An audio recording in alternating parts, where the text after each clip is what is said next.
मतलब मजेदार। कौन सा रोल प्ले किया उसके अंदर आपने? कैसे आपने इतना सख्त रोल इतने मीठे तरीके से प्ले कर लिया? आपकी सोच है, मतलब मुझे मैं छोड़ चुकी थी एक्टिंग ऑलमोस्ट, आपको पता है, अलविदा हो गया था एक्टिंग से। मुझे लगता था मैं फिर कौन सा लास्ट प्रोजेक्ट था आपका? एक बड़ा अच्छा नाम तो। मेरे जीने की वजह एक लास्ट प्रोजेक्ट था 5 years बैक।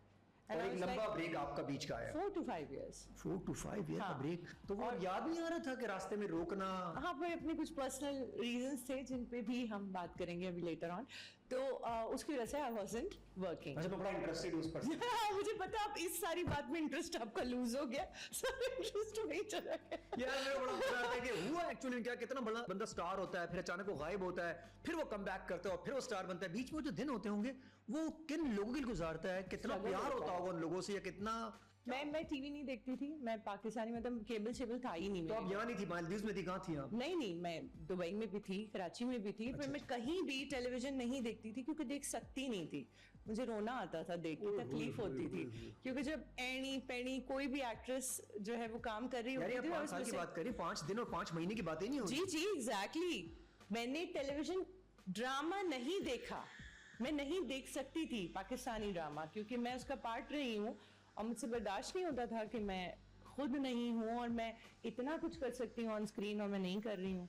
तो 5 साल का ब्रेक, जी, उस पे जरा मुझे बताइएगा कि वो 5 साल आपके कैसे ड्रामा गुजरे? नहीं देखा, ड्रामा नहीं देखा, नहीं देख सकती थी। और ना देखने की वजह तकलीफ थी कि यार मैं देखूं? तकलीफ थी, ऑब्वियसली मिस करती थी मैं इश्क करती हूँ अपने काम से, तो I used to miss it कि यार मैं क्यों नहीं कर रही हूँ काम।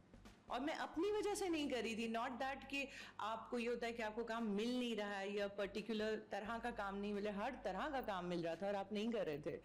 सो ऑफ कोर्स मैंने छोड़ दिया था ड्रामा देखना। अम्मी की तरफ से आ रहा था कि करो?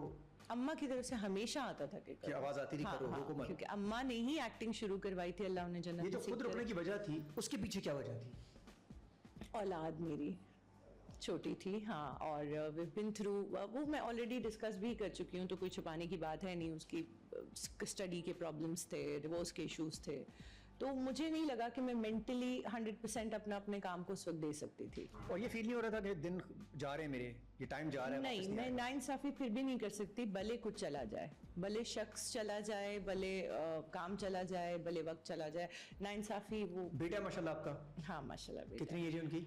अब माशाल्लाह 12 साल के हैं। एक्सीलेंट। तो कहते हैं ना, रेज योर सन वेल। हाँ, तो आप बेटे की मुझे तरबियत कर रही हैं, कल जो बड़ा होके वो एक अच्छा हस्बैंड बन सके। इंशाल्लाह। और आप देखें कि एक काम जो 12 घंटे पे मुश्तमिल है, उसमें आप एक बच्चा भी पाल लेंगे और 12 घंटे शूट पे भी रह लेंगे।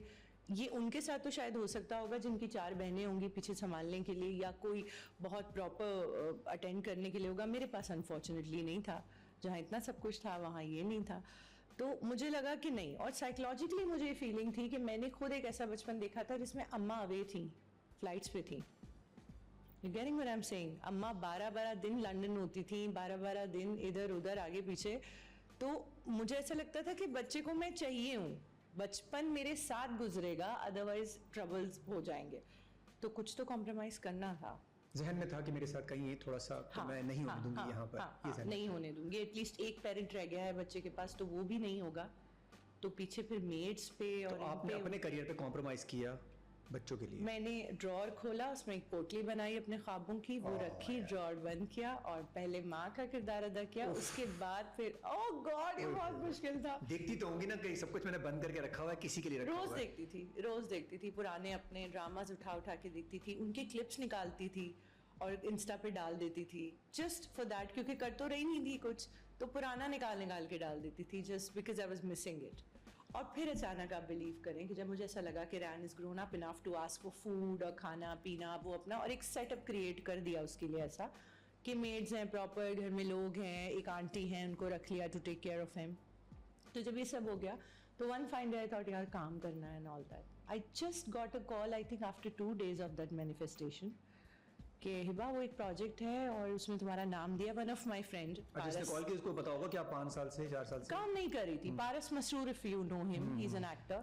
ही कॉल्ड मी, ही सेड यार तेरा नाम दिया आगे एक प्रोडक्शन हाउस में और देख लेना अगर कैरेक्टर समझ में। मैंने कहा मैं काम नहीं कर रही हूँ पारस, तुझे पता है and all that. He is like बात करके देख लेना। ऐसे ही रैंडम उसने कह दिया।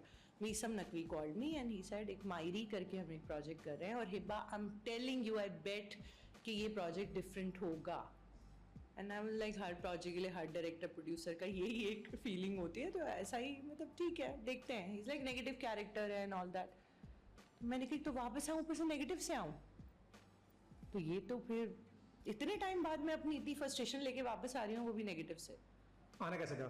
पॉजिटिव से आना था, पॉजिटिव कैरेक्टर, अच्छा कोई प्रोमिनेंट मजेदार सा कुछ कैरेक्टर, अदबी सा कुछ कैरेक्टर करना था। तो उन्होंने कहा नहीं करें, स्क्रिप्ट भेजा। तो राहीला मुझे ऐसा लगा कि उस पूरे शांत घर में एक वाहिद लाउड आइटम थी। तो ये मीठी छुरी टाइप का सीन था इसके अंदर? मीठी छुरी नहीं थी, शी वाज लाइक अगर वो गलत है तो वो गलत है, फेस पे सबके गलत है।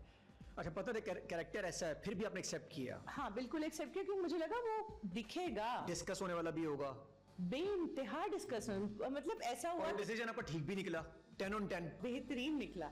मतलब आप सोचें कि 5 साल आप लाइमलाइट से गायब हैं और 5 साल बाद आप एक प्रोजेक्ट करते हैं और फिर आप मार्केट जाते हैं मास्क लगा के, तो आपको कहा जाता है आप राहीला है ना, तो अच्छा हिब्बा को भूल गए लोग? हिब्बा को भूल गए ना। अब हिब्बा को तो वैसे ही शायद 5 साल में बिल्कुल ही भूल गए होंगे, I am sure at some point.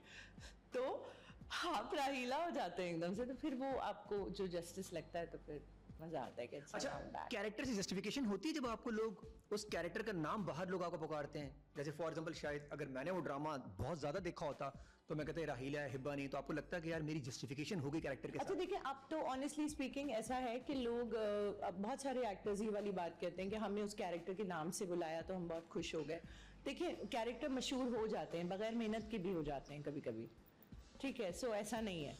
लेकिन जब आप कैरेक्टर को ऐसा बना देते हैं कि आपको खुद लग रहा होता है घर जाके कि आप राहीला हैं, खुद फील हो रहा होता है कि मैं हिब्बा हूँ या मैं राहीला हूँ। अच्छा, लोग इसको बड़ा वो समझते हैं कि यार मैंने बड़ा अच्छा जस्टिफाई किया रोल के साथ। नहीं, कोई जस्टिफाई नहीं किया। सारे मैं देख रही हूँ आजकल, पता नहीं कौन कौन टॉम डिक एंड हैरी मशहूर हो जाते हैं कैरेक्टर नेम से, तो इसका मतलब है आपने जस्टिस करने के लिए तो ये ड्रामा थोड़ा डिफरेंट है, जितनी मेरी नॉलेज है इसके बारे में, ड्रामा डिफरेंट है, वो बिल्कुल रोमांटिक और ऐसा नहीं है कि जी नहीं। जो शादी के बाद के डिवोर्स वाले मसले, अफेयर्स। नहीं देखिए, मायरी में वैसे डिवोर्स वगैरह हुई है, हमारे यहाँ तो कोई ऐसा ड्रामा है ही नहीं ना जिसमें डिवोर्स ना हो, दूसरी बीवी ना हो, ऐसा तो होता ही नहीं ना। ये क्यों?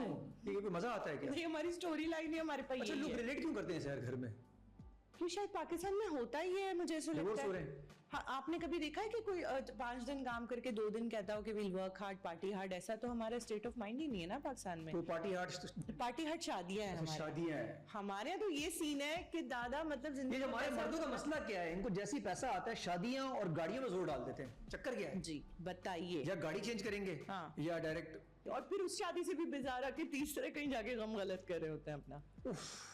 कब रुकेंगे? इनकी ब्रेकें कितनी फेल हैं, ये क्या इनकी गाड़ियों की ब्रेक्स फेल है, क्या इशू है? मतलब हुआ क्या है? लोग हैं ये? क्या इनको वो ये पाकिस्तान में हो रहा है, बाकी हमारे साथ ज्यादा नहीं हो रहा? नहीं, हमारे साथ ज्यादा। मैंने आपको बताया ना, हमारे तो मसले वो वाले नहीं है ना कि आज हम हाइकिंग करेंगे। इसके अंदर सोशल मीडिया का रोल है, पहले जरा कम नहीं था। मुझे तो लगता है सोशल मीडिया से बड़ा और अच्छा सीन हो जाना चाहिए था, आप और बिजी हो जाने चाहिए थे, आपके पास बहुत सारे आइडियाज। बिजी है ना, वो सारा दिन इनबॉक्स में देखते रहते किसने हाई लिखा, किसने हेलो को कौन किसकी तो शक्ल बस थी। हाय हेलो में बिजी रहो ना भाई। अगर आप अनमैरिड हो तो गर्लफ्रेंड कर लो, लेकिन अगर मैरिड हो तो बीवी के साथ खुश हो और दोस्तों मेरे ख्याल में तो अगर शादी कर ली है तो अब फिर निभाओ अच्छे से, और या तलाक लेके प्रॉपरली फिर दूसरी शादी कर लो। हाँ, मतलब उसकी इस तरह तो आप आर्ट चलाते रहे, नो प्रॉब्लम।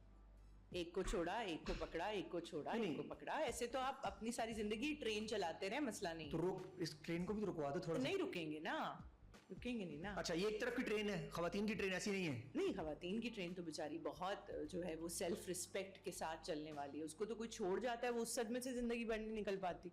हाय मेरे मियां ने दूसरी शादी अपनी बात कर रही है, नई लड़कियों की, सबकी सब ऐसी हो गई हैं अब, सब ये ट्रेन है। प्रॉपर औरतों के साथ खड़ी हूँ और बड़े ब्लाइंड खड़ी हूँ। औरतों ओरिएंटेड पॉडकास्ट चल रहा है सारा ब्लाइंड खड़ी।